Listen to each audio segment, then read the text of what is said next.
Ben Davison here with a EuroHooplife podcast where we'll be talking about a team in Ireland with Jaelyn Tweedy. Jaelyn, how you doing today? Good. How are you? Doing great. I'm out here in Dallas, Texas, so getting my day started. And after I'm done with this interview, I get to go off and do a little basketball camp with about 40 kids. So Awesome. right into it. Give me some details about the town, the team you played for. What was the team name, the city you're in, the country, and everything like that. Tell me about your experience.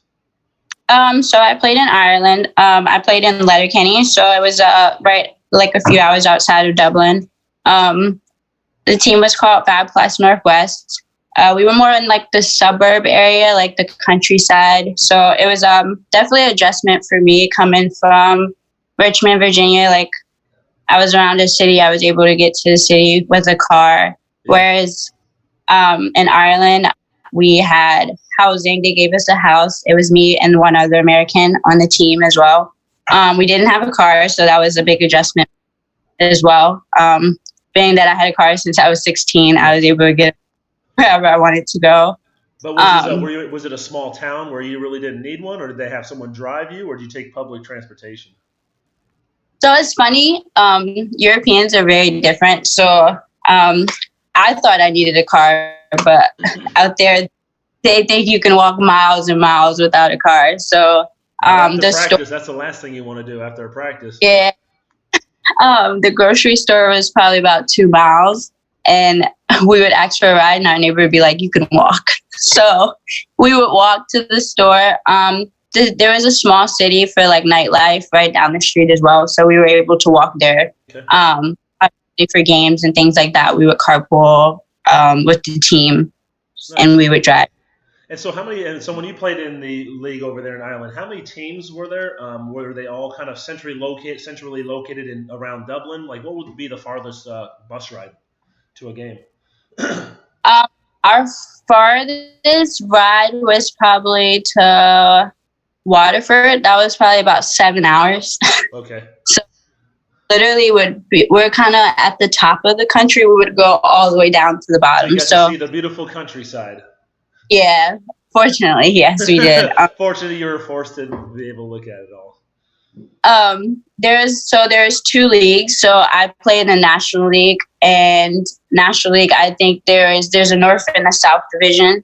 There's about 7-8 teams per division, so about 16 teams in total. And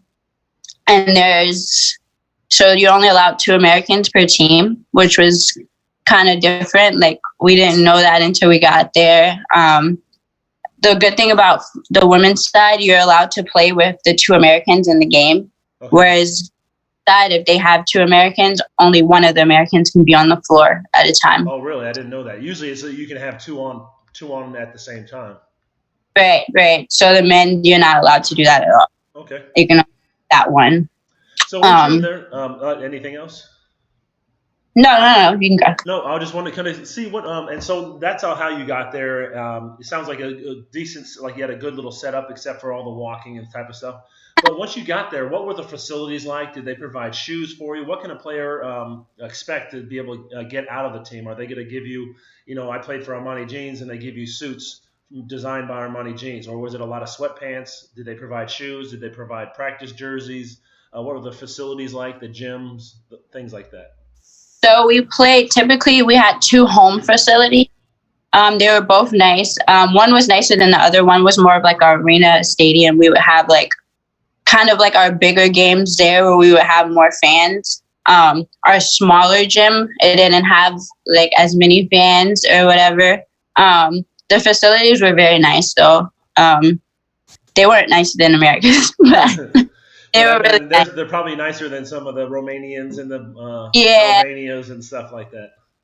Even in different parts of the country, like we would go to different parts and they wouldn't have air, like central air. So it'd be like no air, and we'd be playing in the middle of December, so it's like freezing cold. Uh-huh. You like sit in there and like run like 20 times before you warm up. And you're warming up with sweatpants on, and you're still freezing cold. And I would have my jersey over top of my hoodie. Yep. So there was we were fortunate enough to have heat and air in our facilities, whereas when we went to other places, we would have I would put my sneakers on with sweatpants on and just practice there, warm up. So Yeah, it was really good setup. Our coach was really good to us. We got anything we needed.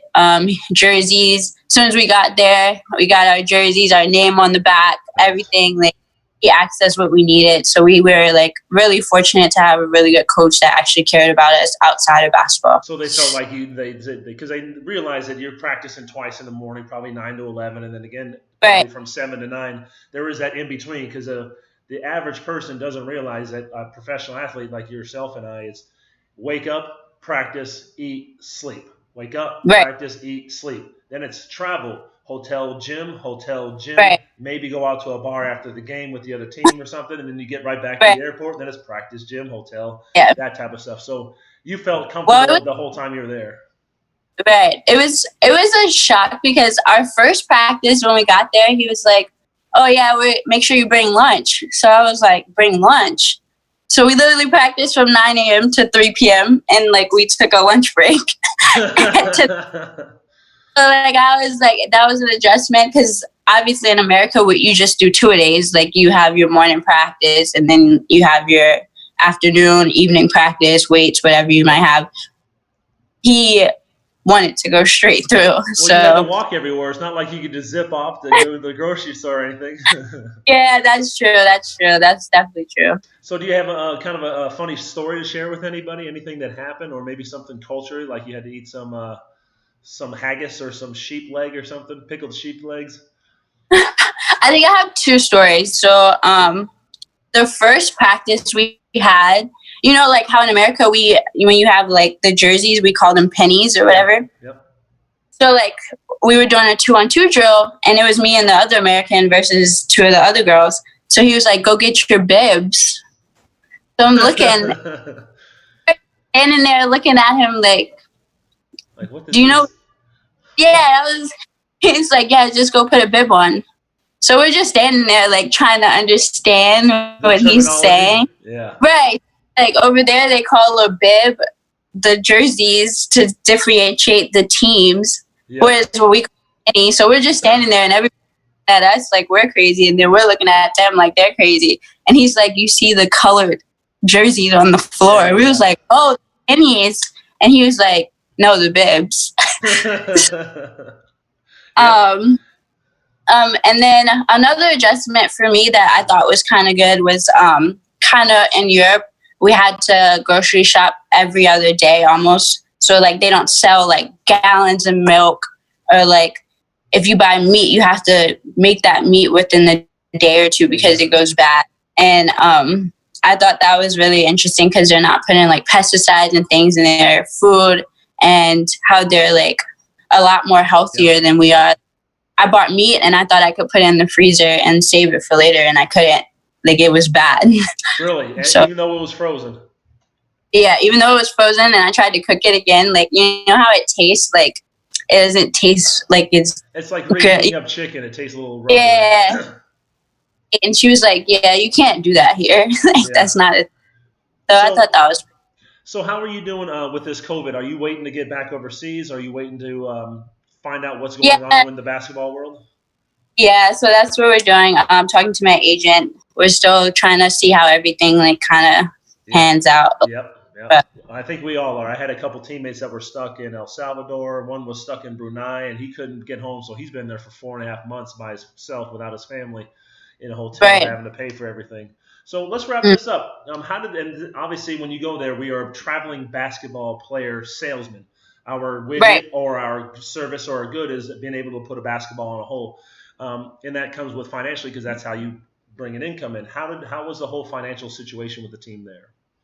So it was great. I had no issues. I definitely some fellow Americans that I was speaking to in different parts of the country definitely had issues with their payments, with not, getting it on time and having to constantly ask for it. Someone I know personally, they actually left in the middle because they hadn't received payments for a couple months. Or from your team? From another team, right? Correct. They hadn't received payment for a couple months, and they went through a lot with that. Fortunately, I was blessed to be in a situation where I didn't have to deal with that. Sounds like yeah, so I had a really good coach, Paul McDevitt, and he made sure we were always good no matter what. Yeah, sometimes, and about 80% of the countries, you're not going to have an issue with it, but sometimes they'll fall behind a little bit and they'll say that they have Right.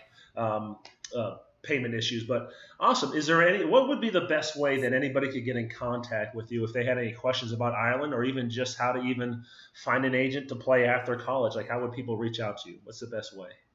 The best way, I'm always on social media, Instagram, Twitter. They can find me there underscore TWEED 3 Ys, and I'm available to answer any questions at any time. Awesome. Jaelyn, thank you for your wealth of knowledge and your experience over in Ireland. And we'll probably do another podcast on another topic. Thank you. No problem. Thank you for your time. Yep.